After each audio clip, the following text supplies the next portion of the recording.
खबर पश्चिम बंगाल से, जहां पर एक बार फिर से हिंदू मुसलमान का झगड़ा, जबरदस्त दंगा हुआ। इस बीच आपको बताएंगे सांप्रदायिक हिंसा में किस तरीके से ममता बनर्जी की पुलिस प्रशासन ने हिंदुओं पर जुल्म ढाया है, इसके बारे में भी आपको बताएंगे। लेकिन इस बीच ताइवान से बड़ी खबर निकल के आ रही है, जहां पर WHO बैठक में भाग लेने के लिए भारत ने मांगी मदद। जी हां, जानेंगे भड़क गया है चीन, इसके बारे में तो आपको बताएंगे। लेकिन सबसे बड़ी खबर, आम नागरिकों को भारतीय सेना में 3 साल के लिए टूर ड्यूटी देने पर विचार। जी इस वक्त की बड़ी खबर हम बताएंगे कि आखिर 3 साल के लिए POK NRC जैसे बड़े मुद्दे के बीच आर्मी खुली भर्ती क्यों करना चाह रही है, इसके बारे में बहुत बड़ी खबर और विस्तार से जानेंगे। इस बीच केंद्रीय मंत्री नितिन गडकरी पहली बार बताया है कि कोरोना वायरस ये प्राकृतिक नहीं है, किसी लैब में हुआ तैयार है, बहुत बड़ी तबाही आ सकती है। जी हाँ, सब कुछ खबरें एक करके विस्तार से जानेंगे, जहां पर आपको बताएंगे कि यूपी के प्रतापगढ़ जिलों में किस तरीके से धूल उड़ाने के विरोध में गोली मारकर हत्या कर दी गई है। दूसरे संप्रदाय के एक दलित व्यक्ति की मुसलमानों द्वारा गोली मार के हत्या कर दी गई। जी हां, सब कुछ खबरें विस्तार से जानेंगे। लेकिन उससे पहले एक छोटा सा निवेदन, अगर आपने चैनल को तब सब्सक्राइब नहीं किया तो प्लीज सब्सक्राइब के लाल बटन दबाकर चैनल को सब्सक्राइब करें। और अगर आप भी मानते हैं कि PM मोदी के नेतृत्व में देश कोरोना को भी हराएगा और ये देश सुरक्षित भी होगा, अर्थव्यवस्था भी मजबूत होगी, तो वीडियो को लाइक करके अपना समर्थन दर्ज करें। दरअसल पहली बड़ी खबर निकल के आ रही है, आपको बता दें कि देश भर में संक्रमितों के आंकड़े में जबरदस्त तरीके से इजाफा और अब तक 78,000 के आंकड़े को पार कर गए। 78,041 मामले सामने आ चुके हैं, जबकि पिछले 24 घंटे में 3712 मामले सामने आए हैं। पिछले 24 घंटे में 136 लोगों की मौत हो गई। मौत का आंकड़ा 2551 को हो गया है। महाराष्ट्र की बात करें तो 1495 मामले टोटल सामने आ चुके हैं, जबकि 25,922 मामले टोटल हो गए हैं। गुजरात में 364 मामले सामने आए हैं तो टोटल 9,268 हो गए हैं। तमिलनाडु में 509 मामले सामने आए हैं तो टोटल 9,227 हो गए हैं।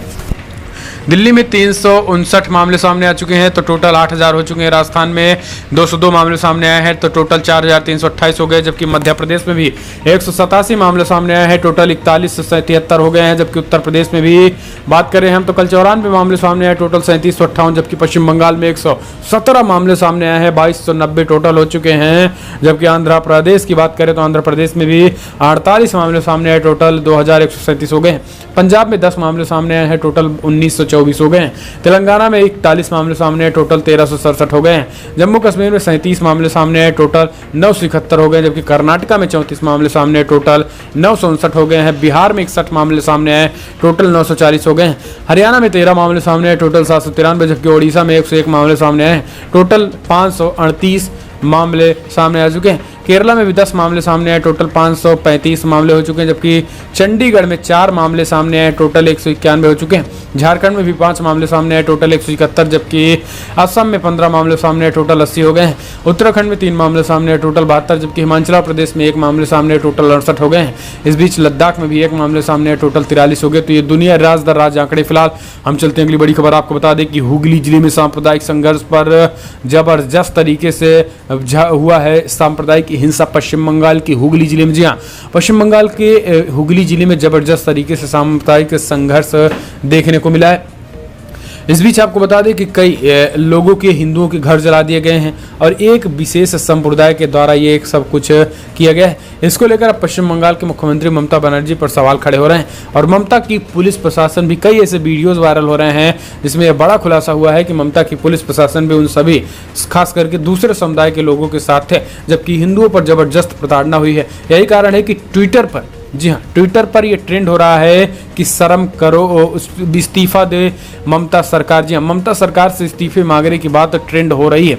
तो फिलहाल आप कमेंट के माध्यम से अपनी राय देना ना भूलें। हम चलते हैं अगली बड़ी खबर। ताइवान ने WHO बैठक में भाग लेने के लिए भारत से मांगी मदद। जी हाँ, आपको बता दें कि चीन लगातार ताइवान को अपने देश को अभिन्न अंग बताता रहा है। हाल ही में जब ताइवान ने विश्व स्वास्थ्य सभा WHO में शामिल होने के लिए भारत से मदद मांगी तो नई दिल्ली स्थित चीनी दूतावास की तुरंत प्रतिक्रिया आई। दूतावास ने कहा है कि संबंध का प्रबंधन वन चाइना प्रिंसिपल को ध्यान में रखते हुए करना चाहिए। चीनी दूतावास के प्रवक्ता ने कहा है कि विश्व स्वास्थ्य संगठन उनकी सभी गतिविधियों के इस ताइवानी क्षेत्र की भागीदारी पर चीन की स्थिति स्पष्ट और सुसंगत है। इसे वन चाइना सिद्धांत के अनुसार संभाला जाना चाहिए। ताइवान चीन का अभिन्न अंग है। प्रवक्ता ने कहा कि वन चाइना सिद्धांत के तहत चीन की केंद्र सरकार ने वैश्विक स्वास्थ्य मामलों में ताइवान क्षेत्र की भागीदारी के लिए उचित व्यवस्था की है। तो इस तरीके से हम कह सकते हैं कि चीन ताइवान को एक तरफ हिस्सा मांगता है और यही कारण है कि ताइवान एक अलग देश है जिसका अमेरिका भरपूर समर्थन कर रहा है। और अगर आप भी मानते हैं कि चीन को नहीं बल्कि ताइवान को भारत का पूर्णतः समर्थन करना चाहिए तो कमेंट के माध्यम से अपनी राय देना ना भूलें।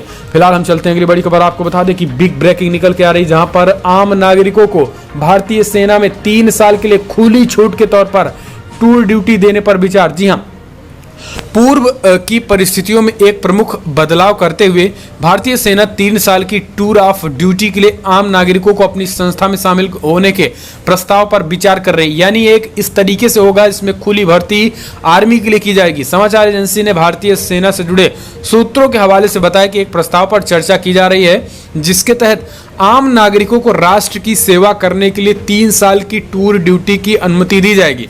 प्रस्ताव के बारे में पूछे जाने पर सेना के प्रवक्ता ने इसकी पुष्टि की है।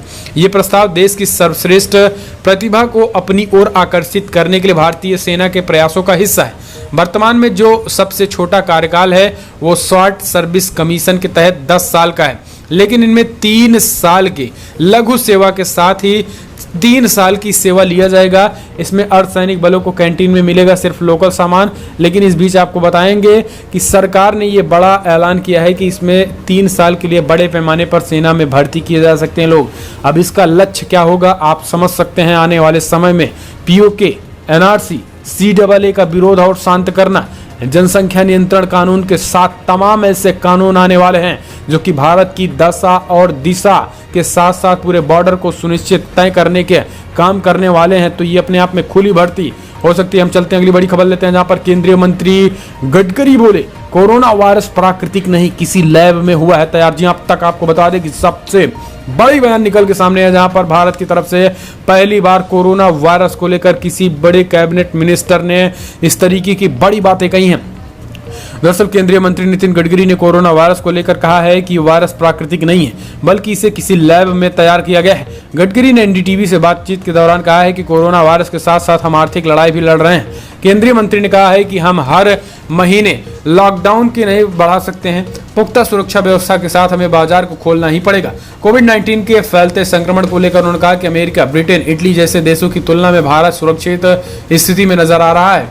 लेकिन इसी के साथ उन्होंने कोरोना वायरस के बारे में बात करते हुए उन्होंने कहा कि कोविड-19 किसी भी तरीके से प्राकृतिक नहीं है, ये बाकायदा किसी लैब में तैयार किया गया है और ये किसी लैब में तैयार किए जाने का ये कोरोना वायरस का ये परिणाम है जहां पूरी दुनिया इसके जद में आ चुकी है। और यही कारण है कि इतनी जल्दी इसकी वैक्सीन समझ में नहीं आ रही है। जबकि कोई वायरस अगर प्राकृतिक होता है तो उसकी वैक्सीन बनाने में समय नहीं लगता है, लेकिन जिस तरीके से ये वायरस किसी खास करके किसी लैब में तैयार किया गया तो ये अपने आप में सबसे बड़ी खबर है। भारत सरकार ने जिस तरीके से सवाल उठाया। हम चलते हैं अगली बड़ी खबर।